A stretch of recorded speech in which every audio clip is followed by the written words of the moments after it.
no matter what walk of life you're from, a 40-hour minimum work week doesn't allow for much of any other boundary to exist. But somehow people make it work. But more times than not, you're hearing about people being spread thin. Oh, yeah, it definitely can be difficult. But outside of those 40 hours, there can also be other boundaries that you need to set with people in friendships, relationships, with family, all the ships. The Nina, the Pinta, and the Santa Maria. Oh my gosh.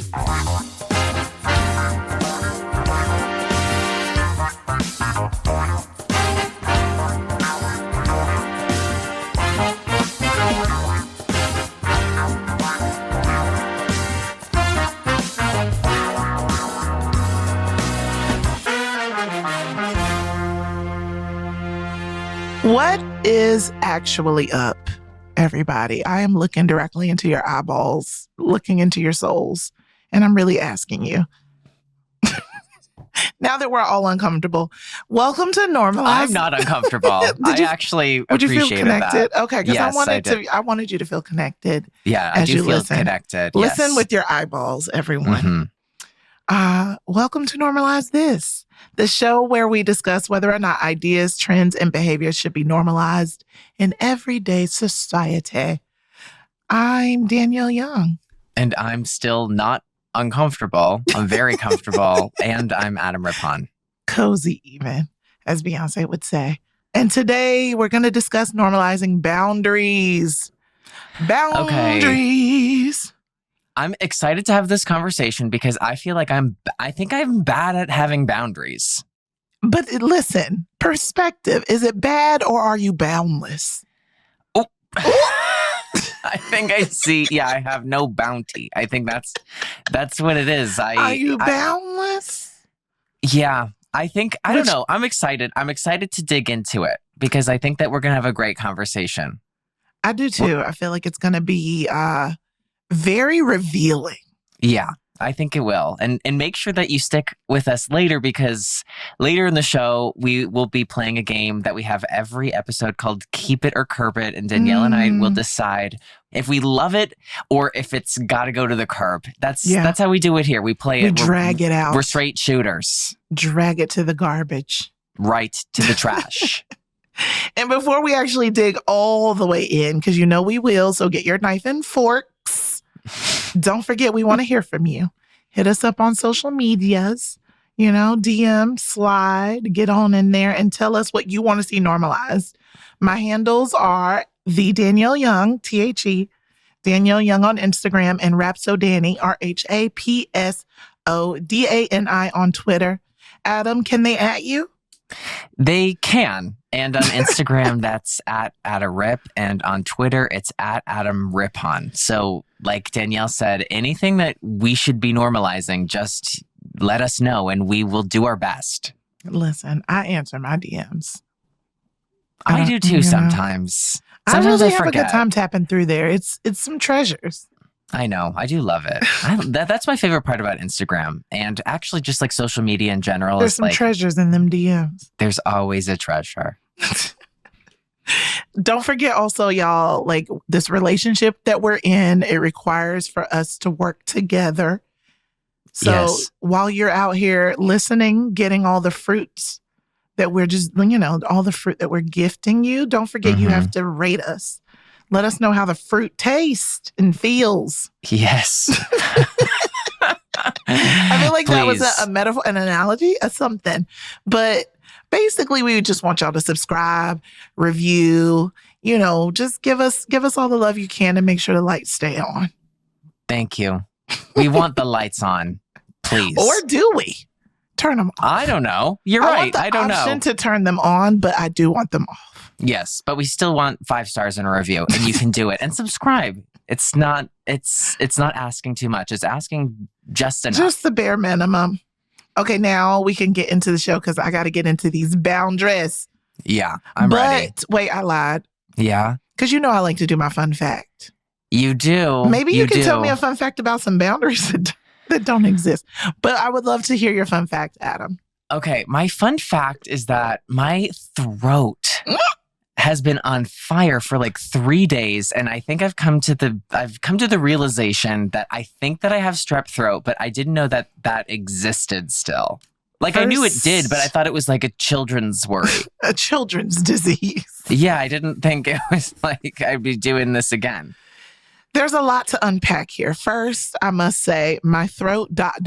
was amazing. I didn't know where we were going to go from there. What a roller coaster. I didn't know where I was going to lead you, so it was a two-way street. It was a fun fact. I was really ready. I was holding on to the edges of my desk. Mm-hmm. And? I let go. Okay. Once you said. Yeah, you have to let go. Anytime I'm about to speak, you have to let go and just kind of like let go. Well, yeah, once you said it was burning, I did let go. But then I held on a little bit. But yeah, so I think also what to unpack from this is that people can still get things. Diseases, germs. People are getting polio. Running the... I didn't want to laugh directly into the mic about that. I know polio is hilarious. Hard. It really did. But yeah, I mean, people are doing that, so I guess strep throat is... I mean, the germs are out, and I think, honestly, it feels like a kid's disease because we were like a little petri dish when we were children, going from like our protected homes and whatever, to like out in the world with all the people and their germs, and most of us had to do vaccinations for the chicken pox and the whatevers.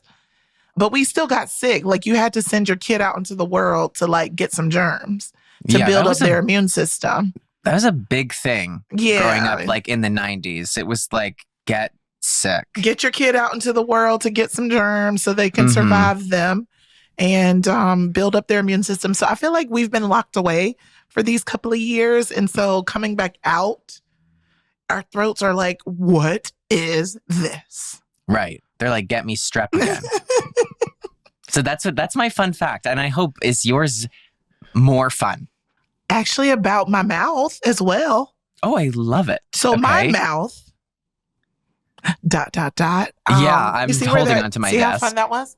So yeah, I have a tooth gem. I went to a black market flea, an event here in LA over the weekend, and I got a tooth gem, literally a cute little gem placed on one of my teeth. I have a few questions. How did you decide what tooth? Yes. And then how long does it last? So I have a grill, which is really how I even decided to get this done, because I've known that they do this, and I have a dentist in New York. Shout out to Dr. Bobby. Hey, Dr. Bobby. Hey, girl. She also does these tooth gems, and I've always been interested, but I was like, I don't know. Mm-hmm. And so then when I saw him there, the guy that did my grill, I was like, oh, let me just try now. And because I have two little grill teeth, 2 on each side, I have another fun fact. I actually have vampire teeth, like vampire fangs. And love. Not this like... gets better and better and it has just keeps going. Less and less to do with tooth gems. I know, but I have like my natural teeth. I have 2 like pointy teeth on both sides. So you have natural vampire teeth. Natural vampire teeth. And I got a grill for that tooth and the tooth beside it. And the ones beside that vampire tooth, I got open face. So I was like, ooh, I would love to get a gem on one of the open face so that when I put my grill in, I can still wear it, but also so that the jewel comes through the little open face. So that's how I chose what tooth. And then I wanted it on one side, not on both. Wow. Okay. What's open face? So if I have a grill on a tooth, like the whole tooth is covered. I also didn't realize a grill could be one tooth. Yeah, you can get realize like this caps. is, I'm learning. Oh, okay. So yeah, these you can caps. just like cap it. You can just cap individual teeth. You don't need to get like, it's not like a retainer. That's you don't have to get the whole thing all the way across. You can get like 2, you can get 1, you can get 3, you can get 4. Oh, I didn't know that. Okay, I like that. Yeah, so you're not married to all of your teeth, you know? Yeah.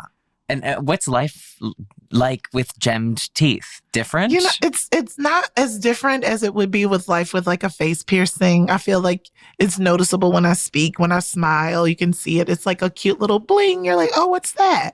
Mm-hmm. It's like I'm a cartoon character where my teeth actually go bling.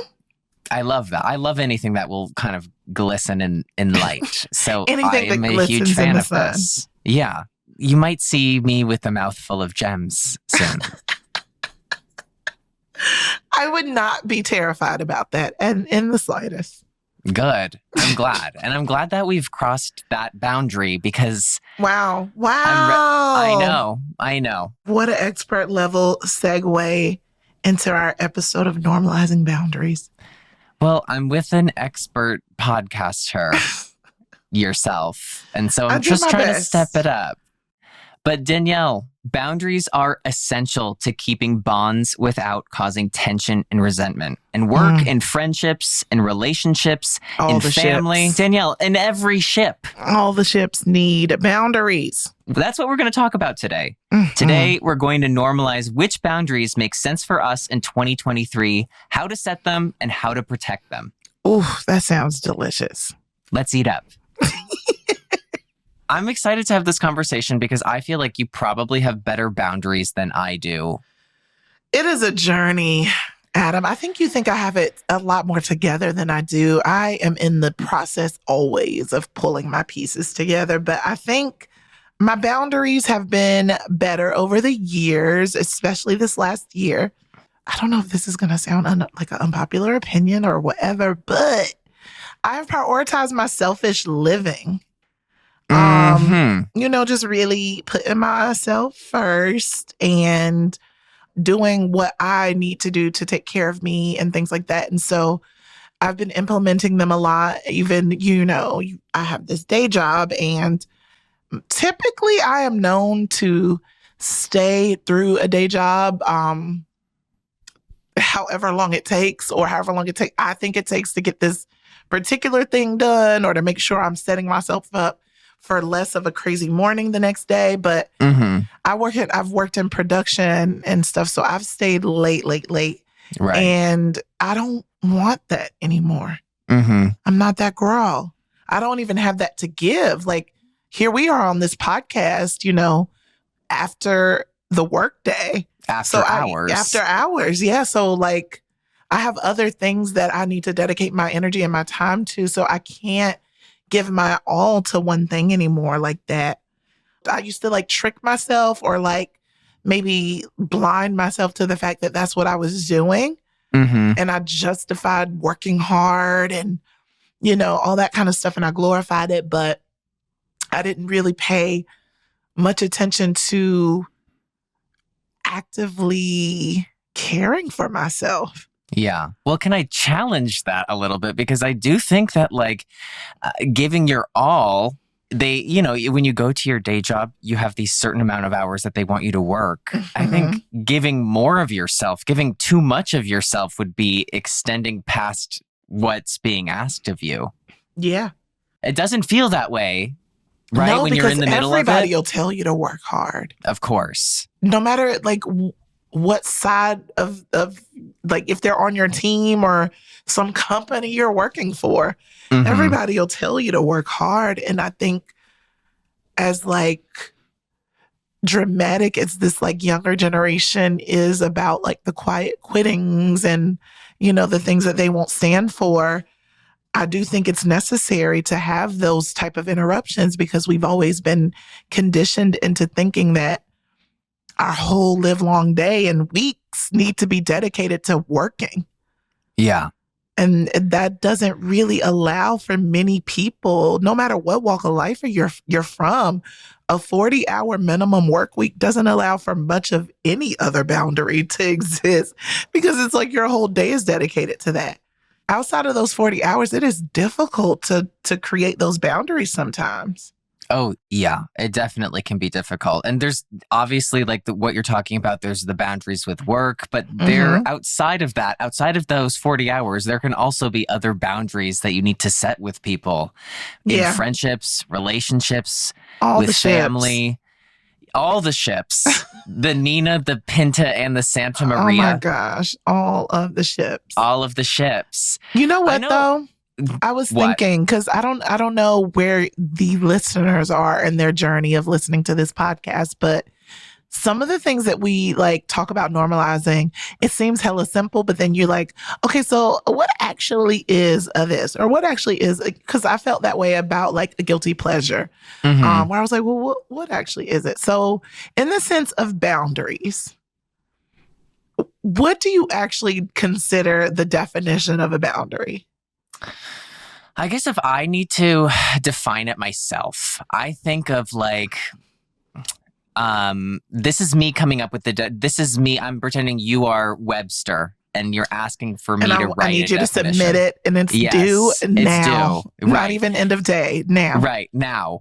When I think of what a boundary is, I think of like me living in my wow, you're about to lose your job. Sweetheart, my job is done. You know that they have me on mute. They've muted me out and they've already emailed me we the are letter going on of, to the next. Right. Okay, wait. I'm still, they're like, you're shuffling honey, papers you're fired. around. You're done. Honey, I'm like, please. I feel like a boundary is something where if it's in a relationship, it's something, it's up to the line of where I'm comfortable or like what feels good to me and healthy. Does that feel right? Do you want to give me the real definition? I'm fired. While you receive this pink slip, please collect all your papers that you've been shuffling. I'm collecting them. They're on the ground. I'm crying. Listen, here at Miriam, we hate having to consult with other resources. We don't call it the full name, just Miriam. The M on the inside, we just call it Miriam.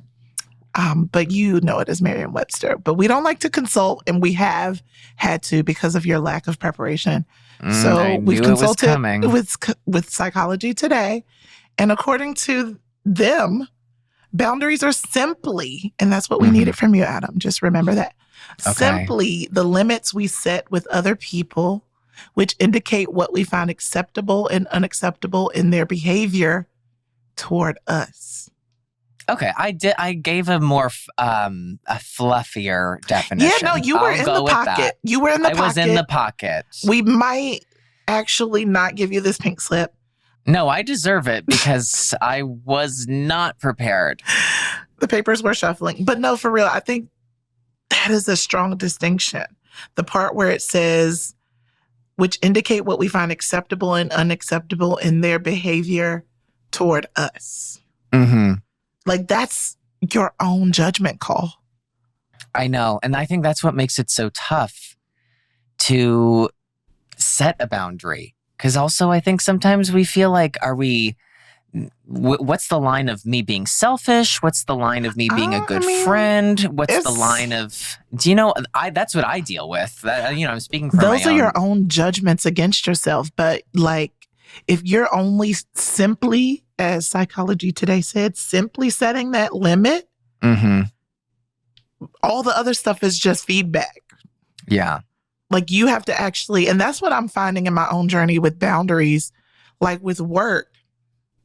Sure, there's probably a lot of times where certain things need to extend beyond a 5 o'clock or a 6 o'clock limit that I've set on myself for work. Mm-hmm. But I've seen enough to know that, like, unless I actually can save someone's life within that time period, I can stop this. Like, there are moments, okay, maybe we're doing a photo shoot or something, a video shoot, then of course I know I have to stay and I can plan against that. Right. But my boundary is when that shoot is done and the work has done, I'm not lingering around. Right. Okay. There, you know what I mean? Like, I'm going to set I totally understand. my limit. There's a time and a place of when you can overextend yourself or like cross that. What's a normal or even when you can right? set the boundary itself. Like, that's why I respect all these young folks that are like, oh no, we're not going to stand for this. And like, now it's like illegal to be an intern without getting paid. Yeah. I mean, I really admire that because that's totally not the way that, like, I don't know. I don't think it's the way that we grew up. Heard, because it was not. I mean, it was like, yes, I am very happy to be here. I will figure out how I'm going to live. Right. Goodbye. See you tomorrow. See you first thing in the morning. Yeah. I mean, those are boundaries that I have trouble setting. But, Danielle, I'm going to throw something at you. I want your advice. Mm-hmm. Because I think one of the boundaries that I have trouble setting sometimes is sometimes I will overextend myself. And then I think sometimes I have trouble saying no. But And what are you doing? Like, why are you overextending yourself? I think because I feel like one of my like love languages is like doing acts of service for other people. So I enjoy doing other things for other people. And sometimes I feel like then sometimes those people will kind of expect that from me and not think of it as I was doing something nice for them. That it's almost like, and I'm not going through this right now in this moment, but it's something that I have gone through in my like life and through some friendships. Interesting. And I have a hard time saying no, and I don't like disappointing people. So sometimes if I feel like I don't want to do something, I will still do it. And oh my I don't do it to the gosh, like Adam, I do that constantly. I do you're it all a people the time. pleaser. Please, Yes. like you can't hold on to that in your 30s as you get old. Like I know. It's Well, not gonna listen, work. there's a lot of things. I didn't think I would get strep throat in my 30s, so it And shouldn't look, be here you that are. far off that I'm people pleasing. Look, it's probably your people pleasing manifesting itself in your throat. Ooh. Your throat chakras. My chakras are they're screaming, they're complaining. But you know what it is? Sometimes I will say no. Like I don't do it all the time, but I still feel that guilt. Like I feel a lot that's of only guilt when I because set you a boundary. care too much about what somebody thinks about you. When Okay, good night. Bye. Yeah. when in the real, you know what really grounds me about that? And the fact that you cannot control it. People have opinions about freaking Blue Ivy Carter. Like a child who they do not know, who is richer than they could ever imagine to be. And people actually think negative things about her. And then also she's a child. So it's like you can't even control people's humanity for children. So what in the world could I do? Like as myself, Danielle, Adam, out in the world, where you literally cannot control the way somebody feels about you in general. I guess those feelings. I guess what I'm asking you is somebody who I think is much better at setting boundaries than I am. We hope. Do those feelings of like guilt go away, or are they always there? But at the for me, they go away, but they kind of linger a lot longer than I would like them to. I don't want to feel guilty. I don't either. Yeah, I think that's that's you placing so much judgment because it's like a fault is opposed to responsibility. And that's what like boundaries and setting boundaries feel like. It's a responsibility to protect yourself. It's a responsibility to find value in yourself and who you are and how you are and be like, you know what? This is for me. Yeah. You literally are entitled to say that. Like, and that's why I'm like, you can't really control the thoughts and feelings and the feedback of others. If you consider it just feedback, then it's not something you can attach an emotional thing to be like, oh, this can control how I feel about myself. You are allowed to have the boundaries because you can't have a healthy relationship with yourself, which is the most important relationship in the world. That's the most important ship in the world, is the relationship with yourself. Like you can't have that if you don't have actual boundaries, because when would you have that relationship? And you are you have to keep yourself here, you know? I mean, I will say that the way that I set boundaries is much, much, much, I would say like 95% better. But I still have those like, when I say, oh, no, I'm not, I can't do that. Or I actually, don't want to do that, or, whatever. If I'm just being honest, there are times where I don't want to do something and I'll be like, I'll do it. And I end up having a great time. Right. But that's more so like maybe your boundaries of your social meter or something like that. But you know better whether or not like you would feel more miserable in than out. Like sometimes we're just lazy. Like honestly, for myself, it's not even a boundary. It's like sometimes I just don't want to go. I mean, that's also something where it's like hard to distinguish between the two.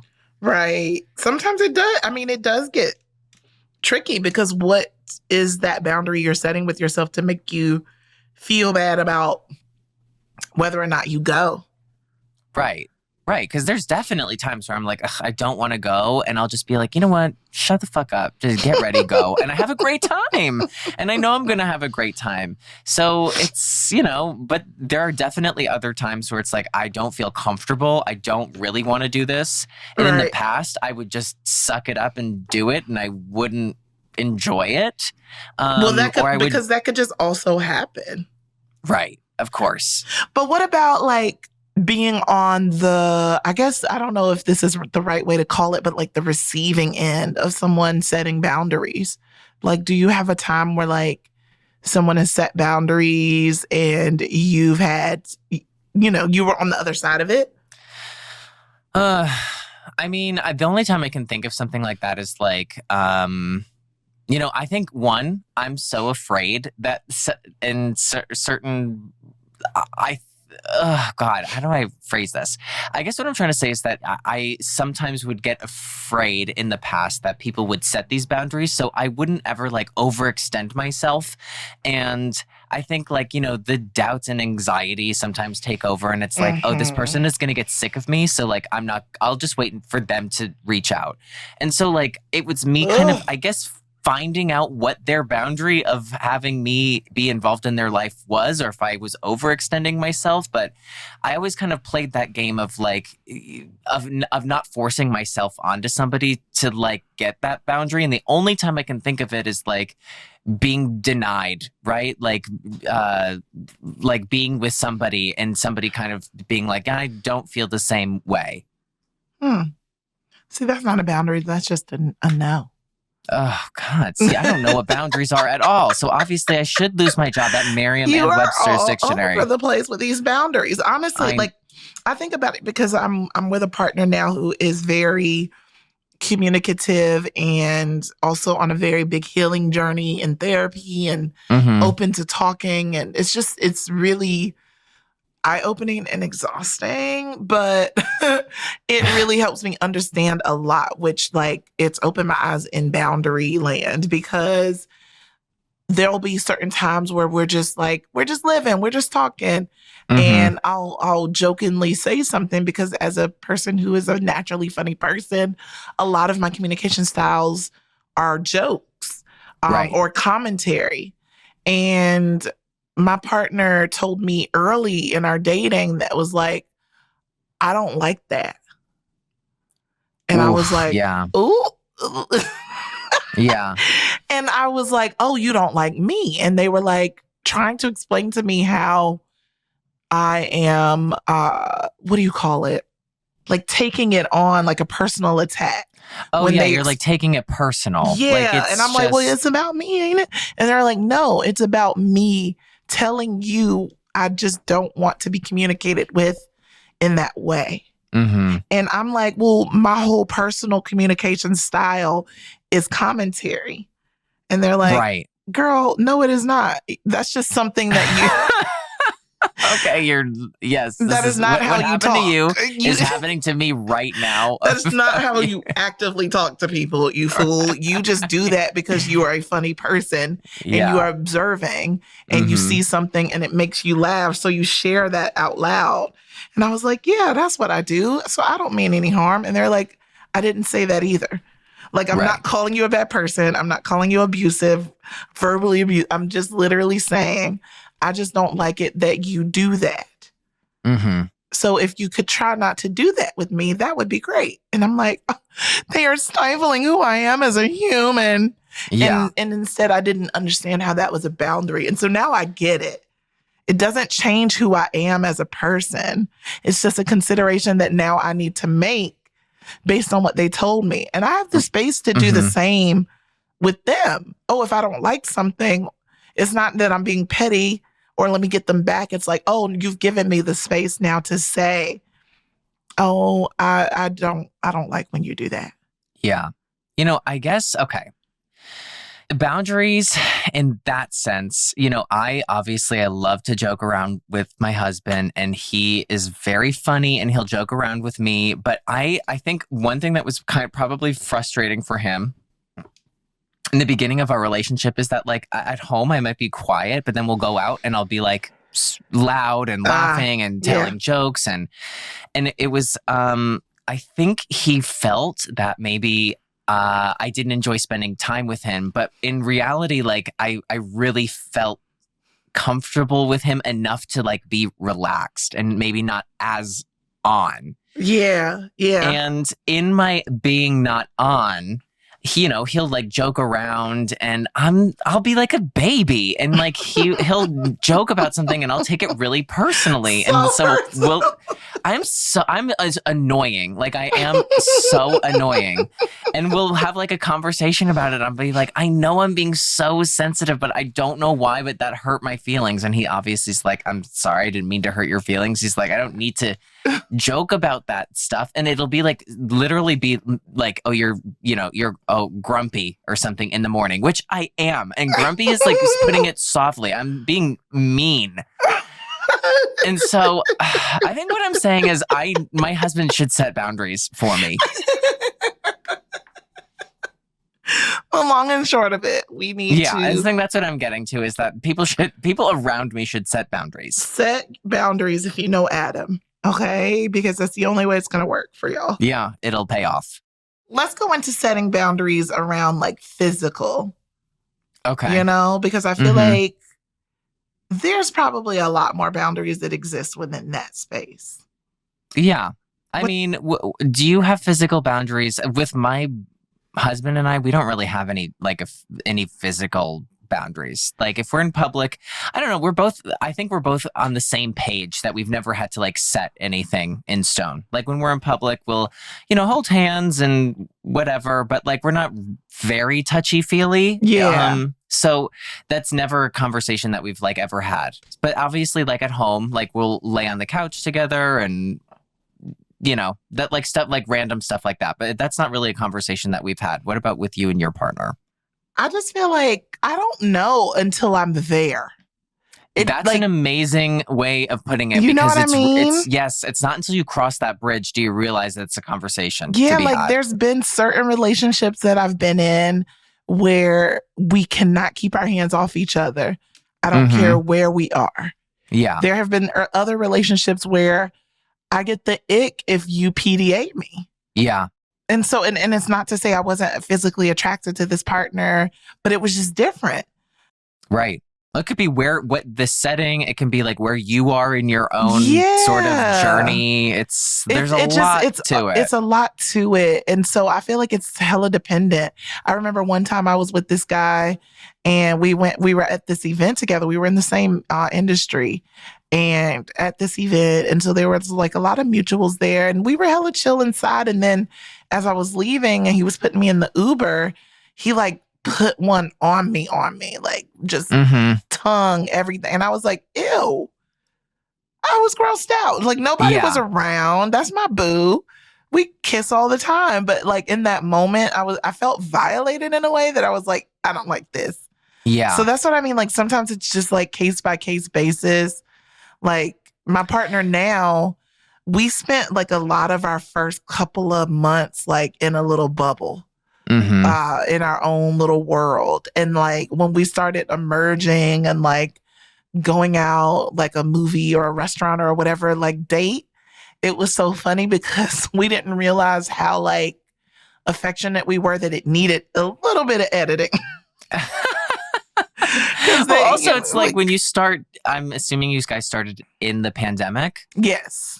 So when you start in the pandemic, you also don't know what the other one really is like in a public setting. Like that's another thing. It's a different kind of hurt. Yeah, because there's like so much more intimacy that I experienced with them. And I didn't even consider the pandemic, but like with people moving around a lot less, that was a point of it. And LA shuts down hella early as well. So it's like we did spend a lot of inside dates, but like I remember one of the first times we went out to this wine bar and we were we walked up to the hostess stand, and then we like, went to hold each other. And, my baby's shorter than me. I'm 6 feet tall. They're like 5'5". And so Love that. I know, it's very cute. And so we like hugged up on each other. And so they're right in the, like, their head is where my boobs are. So it's very, visually you'll see where, where they are. Yes. And so like, as we're hugged up, they went to like put their mouth on my boob.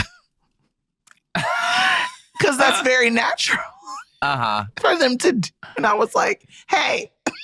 And they were like, oh, I really forgot where I was. That's incredible. So I was like, yeah, we got to like, but we are that, couple that'll like kiss at the grocery store. Well, that's sweet. That's it's very sweet. But there have been times where I've seen that couple and I've been like, all right, we get it. You go together. Like, but all right. But like I was totally doing that yesterday at Erewhon of all places, wearing a matching shirt with my boob. Well, then you were asking for it. That's now here I am. You came in to do that performance at Erewhon. If you were wearing matching, not a one clothing. Boundary. We were looking at non-dairy creamers kissing. Oh, there's nothing hotter than I was that. like, what am I becoming? Where are You're my becoming boundaries? A performer. I'm a performer at Erewhon.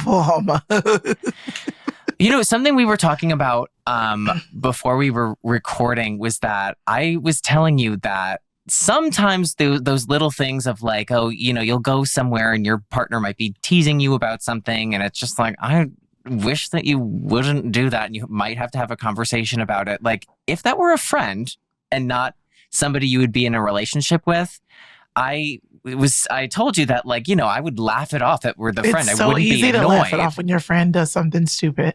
But why? Because I also will think that, well, I'm getting annoyed and be like, if this was a friend of mine, this wouldn't annoy me. Why is it annoying me right now? Why do I want to, period, ... wear matching outfits at an Erewhon right now? Why do I want to do that? Danielle. Because it's your person. You just... Yeah. Like me and my boo joke all the time. Like we were both never really these people, but like we want to live in each other's skin. Wow. Like it's really... That sounds like a medical terminology. It's a medical emergency. I love that, what it though. is. I mean, that sounds beautiful. It does, but it's so annoying and silly. And it's like a lot of my own boundaries are dissipating because this person has infiltrated my soul.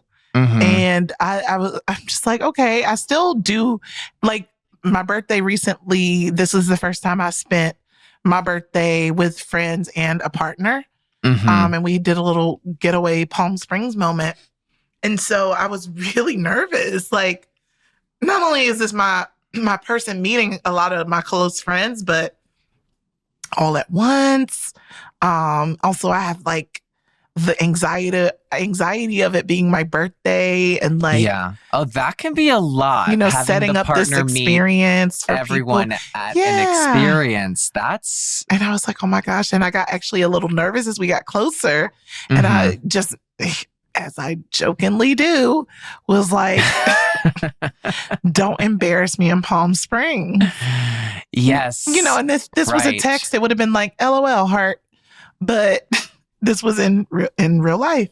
And I was like, don't embarrass me in Palm Springs. And they were like, wow, like, it's hurtful that you would even say that. Right. And when, I was like, if you had said that to me, I'd go, like, bitch, I'm not going to embarrass.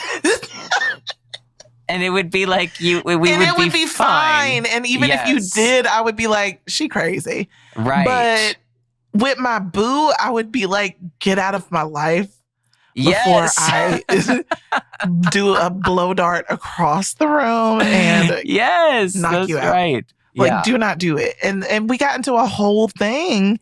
And that was another conversation about boundaries because they were like, those jokes are hurtful because it makes me think that you are embarrassed of me. Why do you think I would embarrass you? Why would you be with me if I was embarrassing? And I was like, oh my God, I wasn't thinking about that. I was just like, don't embarrass me. I know. And you were just doing it. And it was basically what you were really saying was, I'm nervous about this. Like, and I I'm could have nervous just about said you. That. Right. But that's never the way that it comes out, because you would come out in a way that like you would want to entertain your friends. And somehow it's always like when it's partner to partner, everybody takes it more literally. And when I say everyone, I'm looking at a mirror right now and I'm staring at myself. Look into your eyes. I love to joke around. I joke about myself all the time. And then the moment that I might not be in the right mood and my husband will say something and I'll be like, you literally think that about me. How could you? And he's like, no, what are you talking about? Yes. It's so crazy because the thing about boundaries is that, and that's why I was like oohing and eyeing at you looking in the mirror. Just dig into your own eyeballs, Adam, because you need to know yourself. There's such a big part of setting a boundary that relies on yourself, knowing yourself and what it actually takes to care for yourself. And I ran across this book by Dr. Rebecca Ray about setting boundaries. And it's called literally Setting Boundaries, Care for Yourself and Stop Being Controlled by Others. Adam, you didn't even know because you're not setting your boundaries, you're being controlled by others. Well, and that makes sense. You have to know thyself. So in this book, Dr. Ray says that you have to identify your boundaries, which is step one. And when they have been crossed, which is a big part of it, because that's when you know, okay, I've set something and somebody has gone beyond that. Okay. Right. Boundary cross. And then you have to recognize patterns and habits that have failed to support you to feel empowered. Because that's the whole point of the boundary. To empower yourself, to support yourself, to care for yourself. She also says you engage in difficult conversations from a place of strength and self-kindness. Now, I'm going to stop because I have one more. But that one is one that I feel like should be sticking with you, because people that don't set boundaries or admit that they don't have hard times with difficult conversations. You know, what I will say is I'm not bad. I'm pretty good at having these difficult conversations and talking about my feelings. I am. And you know what? I had a friend who was one of the best people I've ever met, who was one of the best apologizers. And this person would sometimes say something that was beautiful off. Quality. It was an amazing quality that this person had. And they would sometimes say something that might be a little off, that they thought was funny in like a group setting, and everybody would think it would be off. Or they might do something that might not feel very kind. But this person always, no matter who it was, and you know, it happened to them every once in a while. I feel like we all know somebody who's like, oh God, what are they doing?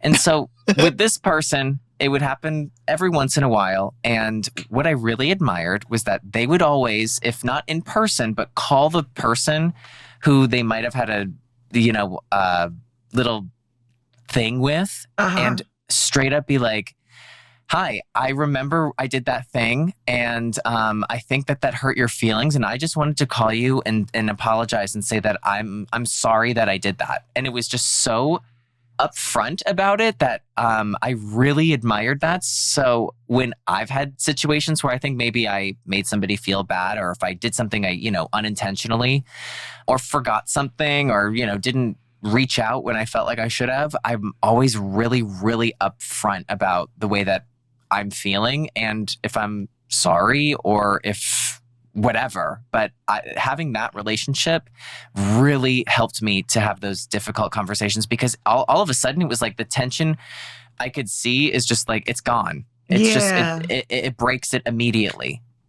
And that's what you need. Yes, you need it. You need it. That's a lot of letting go, but that's also her own boundaries. That person's own boundaries of being like, I don't want to walk around holding on to something where I could at least release myself by apologizing. Absolutely, yes. She better do it. She did it. She did it. She did it multiple times that she had to apologize. So it was kind of give and take with that person. Yeah, because it's really tough to be with people who are that honest and truthful. Not everybody wants to deal with that level of True. of realness. Mhm. I mean, in the sense of Dr. Ray saying that we need to be able to engage in these difficult conversations from a place of strength and self-kindness. Mhm. What advice would you give to people out there listening to jump into these conversations, these difficult conversations? Well, I think obviously anybody listening is going, Adam, are you the most qualified person after hearing You don't your know ass nothing ramble? about no boundaries. Get on out of here. But I will say in my own experience that if something bothers me, I have learned that saying it right away in a way that like, hey, I'm not mad that this happened, but I don't like that. And can we avoid that in the future? As I've gotten older, I've been really good about having those conversations. I don't have them every time I should. I'm not always the quickest to have that conversation, but I do have it. And what I will say is the quicker it happens, the better off everybody is, because if you have it immediately, it's done and it's over with. And the longer you wait, the longer that kind of like residual of like, oh God, you've been thinking about that for a long time. Mm-hmm. Like smoke takes to settle. So my advice is that if you feel something, just say it right away, get it over with, and you can move on. That's it. Right? Let the boundaries set and move on. And move on. That's it. Because, and honestly, Dr. Ray says you can't even be your most loving and fulfilled and authentic self without setting boundaries. Do you believe that? 100% I believe that. I really do. I think that is like something that you need to tattoo on your heart. Yeah. I mean, if you aren't feeling your best, you can't give your best. If you're not being honest, it's going to be hard for you to be honest with other people. Look, set the boundaries and let the chips fall where they may. Just let it burn behind you. Burn. On fire. All right, Danielle. Mm-hmm. What about boundaries are we going to normalize? You know me. She's know learning, she's growing, she's setting her boundaries for the first time ever in my late 30s. So I say we need to normalize boundaries, period. Yeah. Yeah. We do. We should do that.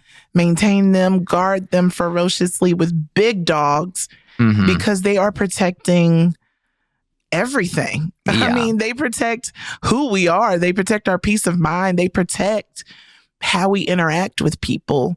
Mm-hmm. You have to show people and tell them how to treat you. I do believe that. Oh, I believe it too. It can be really uncomfortable. It's so uncomfortable. To do that. Yes. It is. It's so crazy because a lot does go back to work for me because I learn a lot of things through that environment. But I've been working alongside this woman who does not know how to set boundaries at all.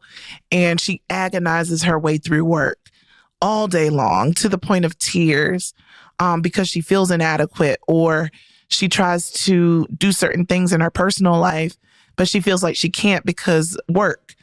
And I'm just like, oh no, honey, there's no way in this world ever that I'm going to allow my job not to allow me a life. Yeah. And especially the type of job that we're doing. There are people out there, Adam, who are indeed curing cancer as we speak. Mm-hmm. That's not me or that girl. So it's you. That's what I'm doing. Listen, none of the things that me and her could do on a daily basis need to be that urgent to where it is causing me anxiety or causing me to feel like I can't go home to visit my family or making me feel like I need to uproot my entire life for this thing. Right. And she does not understand that boundaries allow for her to have the life she wants to have. So I've seen how uncomfortable I've been there with my own self. Mm-hmm. Just like not telling someone at work that I don't do this. And recently we had this opportunity come up where we were supposed to do this interview over the weekend. And I just decided, no. Yeah. I'm not doing it. Like I was going to deal with whatever the blowback was, but it's a Saturday. It can be really, really hard to kind of to set those boundaries. And I mean, I'm so bad at it, but in the times that I have set them, I'm always so grateful for it. Yeah, same. It always reminds me that I get to choose. And the person can go with it or they cannot go with it. But at the end of the day, you're like, well, this is what it is. Right. Normally, I choose chaos instead of my own sanity. Oh my gosh. I could say that about work. I've learned to do boundaries here. But when it comes to like my relationship, like setting boundaries there or having boundaries set or having my partner tell me like, oh, I didn't like this. Oh my God. I feel personally attacked. I know. So I need to learn how to not allow those type of boundaries to become personal. Can't take it personally. No, it can feel personal, but it's not. Setting boundaries is for the best. It is for the best. Well, what about you, Adam? What do you want to normalize when it comes to boundaries? Well, I want to normalize, and I need to do this more in my life, is telling someone when they've crossed a line. See, that's some kind of boundaries that I feel like, Right. And I feel like we should normalize being able to have those conversations. Sometimes if you have somebody in your life who I feel like constantly is crossing those lines, that's a different issue. But you have to draw a line somewhere, and you need to tell them that line has been drawn. Yeah, and it has to have some, I mean, I guess you don't have to justify why you need this boundary, but... No, and it doesn't need to be confrontational. No, it just needs to work for you. Yes. Boundaries can sound kind of selfish. Well, they can, but if you think of it like, looking outside, looking at that girl that you work with, it feels so clear to us who's not in her shoes. Yeah, that I'm like, oh no, you should try this. Exactly. It's exactly. It feels when you see somebody who needs to set boundaries, it's so easy to be like, it would serve that person so much better if they were able to do that. And so in my life, when I feel like there's boundaries that I need to set, I always have to kind of take it from the perspective of like, I'm not me. Like, do I feel like this is really going to be helpful? And obviously it is. Yeah. It always ends up being the most helpful because then that person knows. Going forward. Oh, okay. That's how Adam gets down. Yeah. And it's not personal. Not personal, boo-boo. Get over it and get behind my boundary. Get behind the line.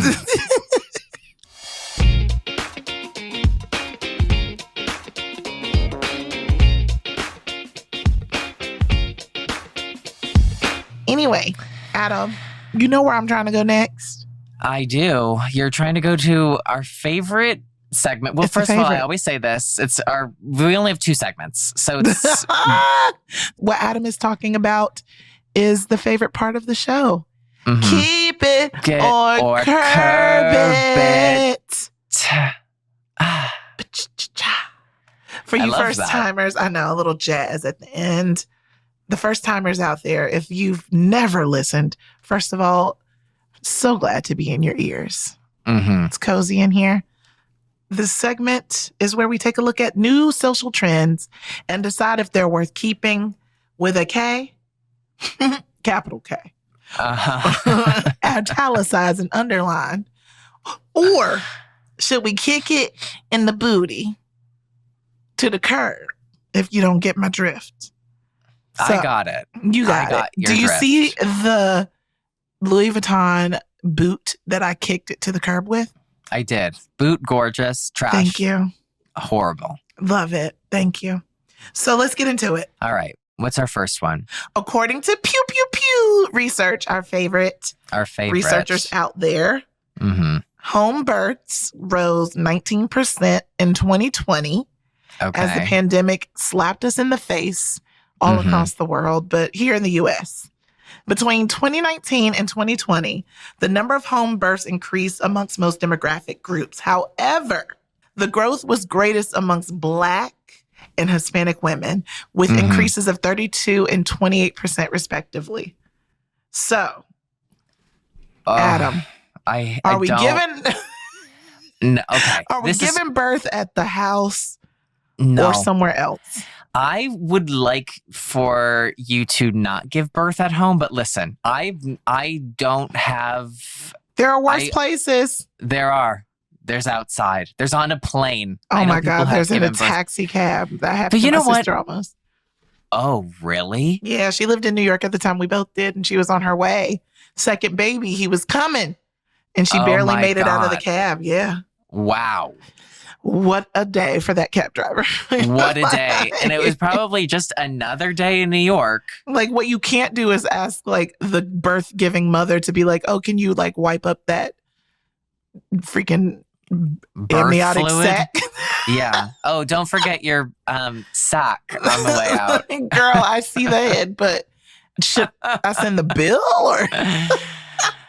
But yeah, I don't know. Home births, while I find them to be spiritually connected, grounded, and beautiful, I've seen them have, not like I've been in the home, but I've seen people, do them and things on social media and YouTube and things. And it's like, I get it. Because women were doing that in times where, the doctor would have to make the house call or, and there's been doulas for I don't even know how long. Right. And the most famous is Dula Lipa. Actually, a famous doula is Erykah Badu. I knew that. Could you imagine Erykah Badu welcoming your baby into the world? Yeah, I can. I actually really can. What an angel. The face, the voice, the eyeballs. And I actually know someone who Erykah Badu was her doula in her home birth. Yeah. Oh, you know. Yeah. She's an editor. So not a friend, but someone who I know her. I know her work. She saw Erykah Badu her work. Good night, everyone. I don't know. she saw Erykah Everyone Badu just stopped listening. There's something there. There's something there when we will workshop it, not but on don't the podcast. Keep doing this. Yes. No. I'm done. I'm also thinking, I don't want to go to the bathroom and come out a mother. Okay, that's just what I'm thinking. That's not how easy it is. Maybe. I don't know. We did see Kourtney Kardashian pull her baby out of her vagina that one time. Did you see that clip? No. I think it was her first one too, to be honest. Really? There is a clip on the internet. Yeah, it was on the Kardashian show, so it's definitely out there. Then I definitely need to research Kourtney this. literally pulling one of her babies out of her vagina. Oh my God, like a tampon? If technically, yes. The same That's motion. all I needed. That's all I needed. All I needed was a technical She gave yes. birth, literally. It was very, very, wow, what a thing the body can do. Yeah. But you know what? What are your thoughts? Go ahead, please. It's where, people make their decisions on where to give birth based on their own personal choices, right? And I know that there's probably so many home birthing people who don't want to be around the sterility and just the coldness of a hospital, or they don't want their and I mean sterile as in figuratively speaking, not actually sterile, because they still have to be sterile at home. But there's people that just want that comfort and that softness and that connection of being home. And I get it, but it's childbirth is one of those anything medical is always, there's a risk of staying or going, Yeah. And that's what I'm thinking. That's along the lines of what I'm thinking. Yeah. Right? Childbirth is one of those things that's you never know what could happen. Right. You never know. You could actually have a baby. Yeah, and doulas are not doctors. Right. And so... And doctors are not doulas, is what I always tell my doctor. Well, you're not a doula. So don't try to be one. Right. And I do feel like you just never know. And in that sense, you would just need just the safety of knowing that there is someone with medical training that can help.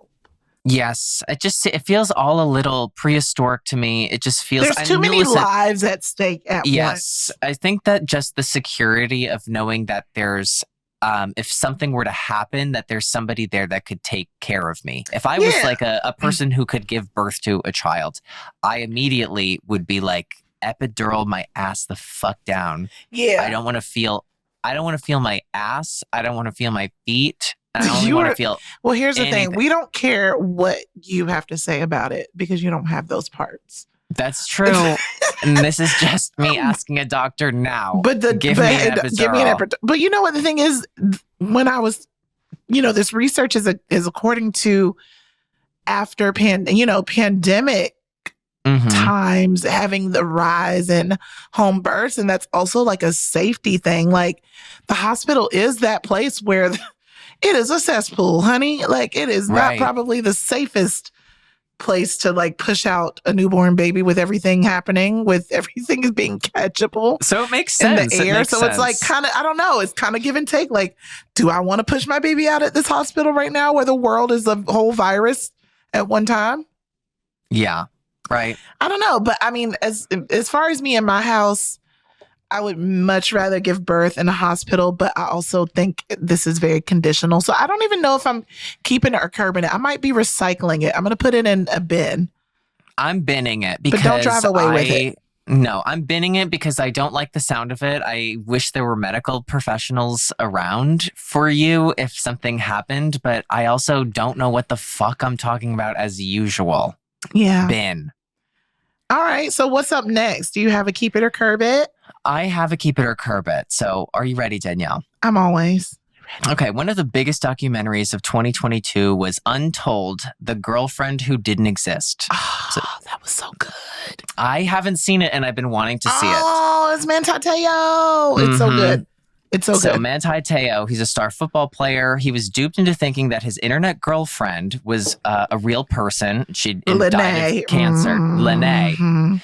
So a lot has been said about this. A lot of people were talking about this. I still haven't seen. I still need to see it. But something interesting was that Naya, who was the catfisher, she was willing to speak candidly about a lot of the details of their years-long saga. Danielle, thoughts?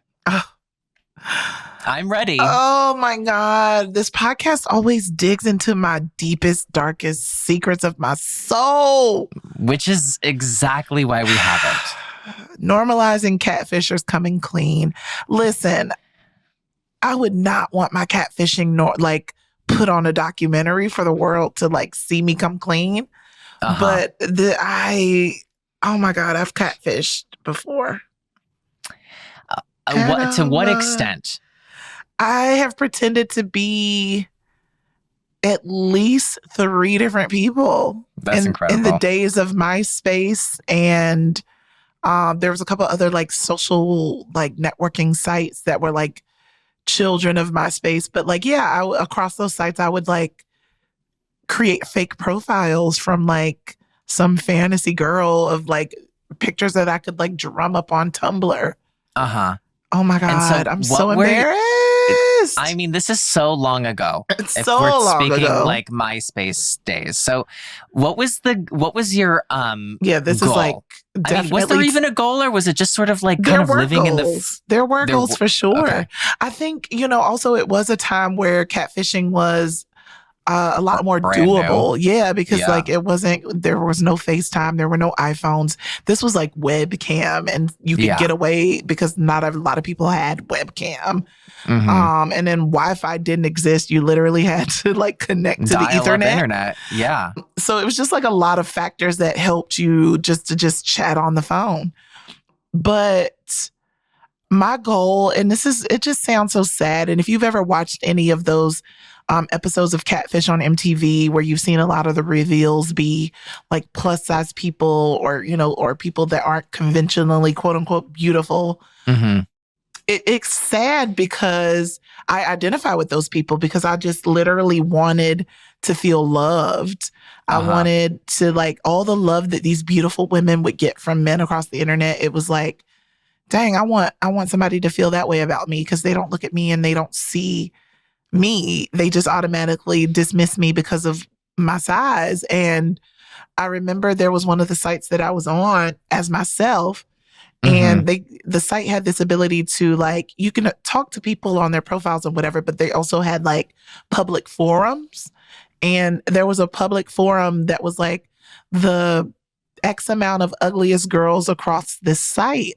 And I made the list as one of the ugliest girls on the site. And I was so hurt by that. Oh, that's so awful. And they also used one of my pictures. Crazy. It was so crazy.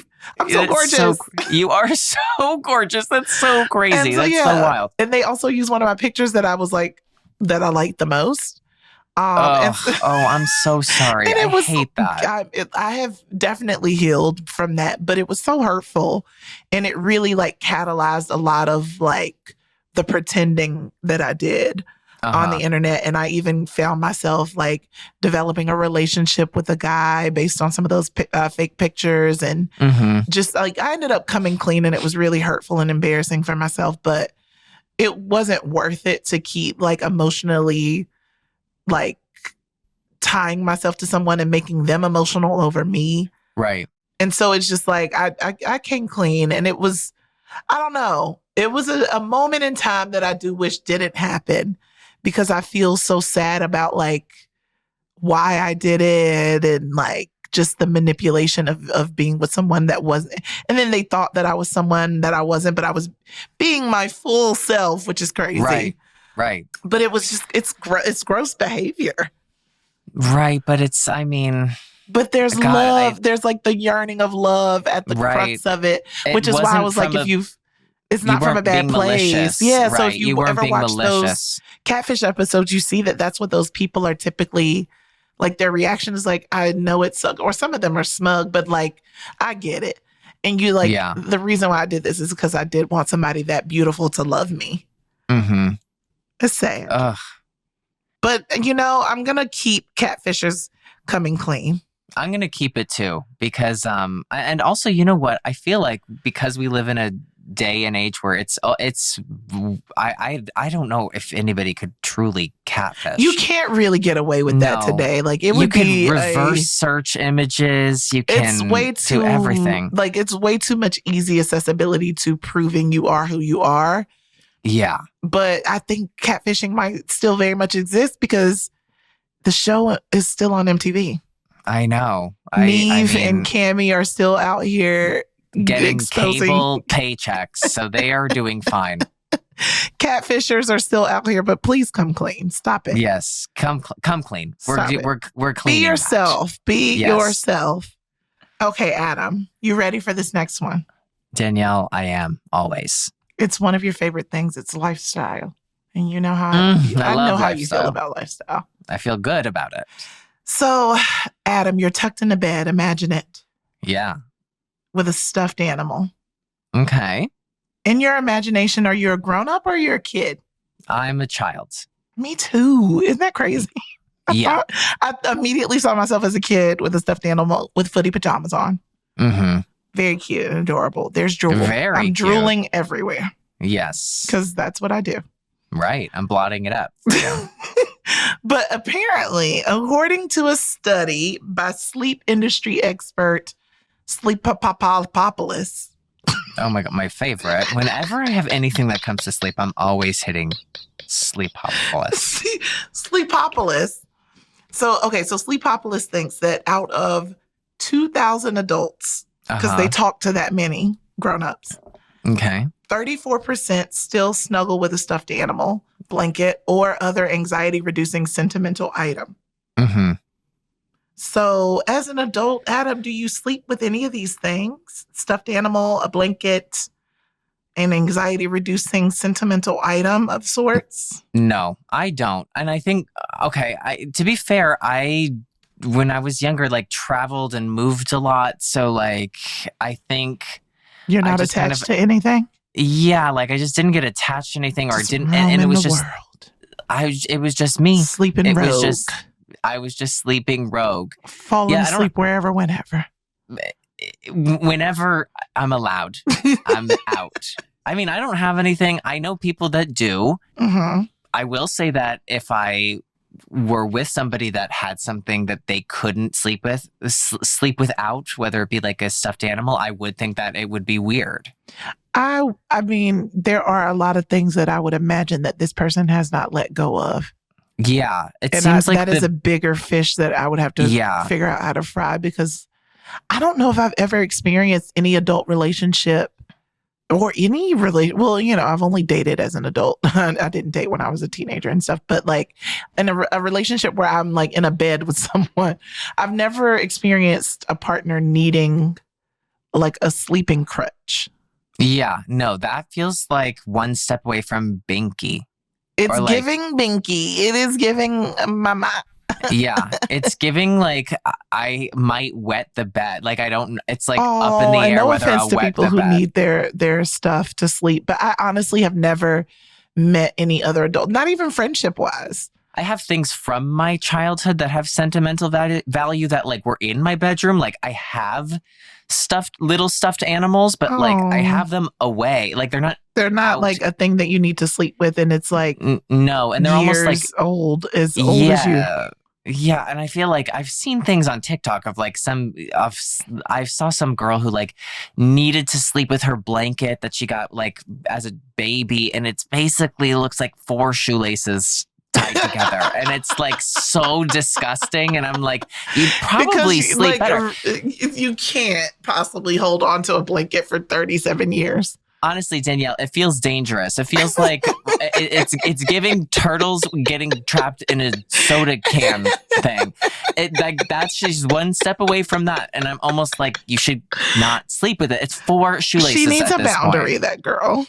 Yeah, she needs a boundary, and I think a tetanus shot because the thing looks disgusting. It's not gonna happen. I am definitely curbing adults sleeping with. Not to judge y'all, like do what you want, but in me and my house, we just gonna go to bed. Yeah, we're just going to bed here. I'm curbing that. Curbed all the way to the curb. Oh my gosh, Adam. Danielle, we did it, I think. I think we have. We've come to the end of yet another delicious episode that you can just cut with a knife and fork. Yeah. As usual. As usual. As usual. What was your favorite takeaway from this episode?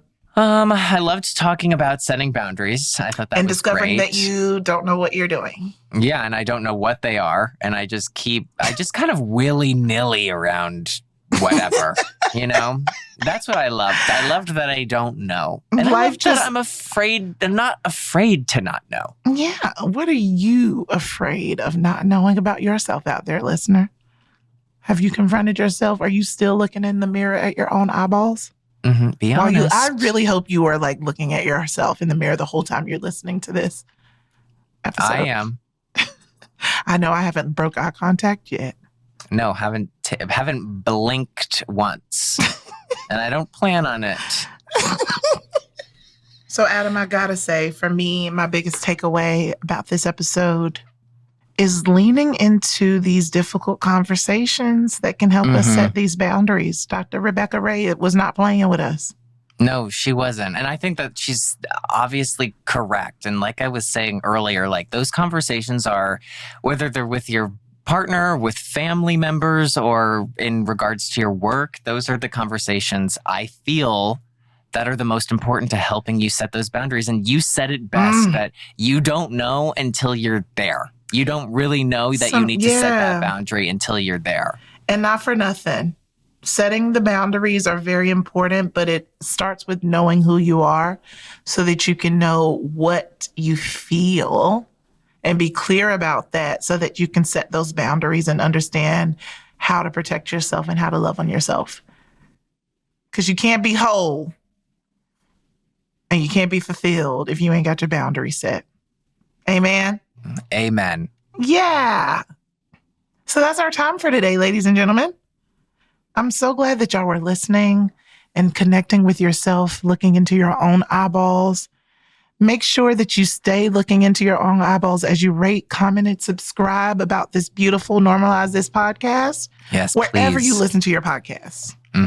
Do that. And then also reach out to us on social media. Your girl is at the Danielle Young on Instagram and at RaptoDanny on Twitter. Adam, where you at?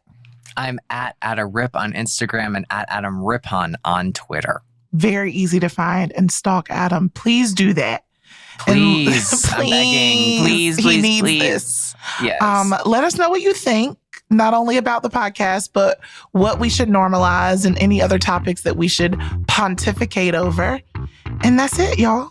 Until next time, we will see you on Normalize This. Until then, do not sleep with teddy bears and blankets that look like shoestrings. Please. Grow up. Yeah.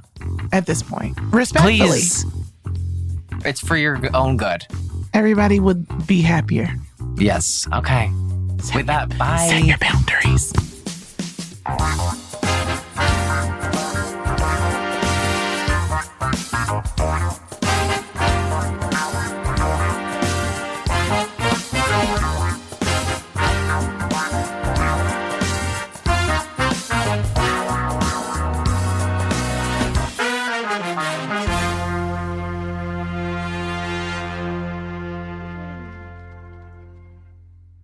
Hey, listeners, we want to hear from you. Make sure you're following @MakeSpringHill on all platforms for weekly show updates.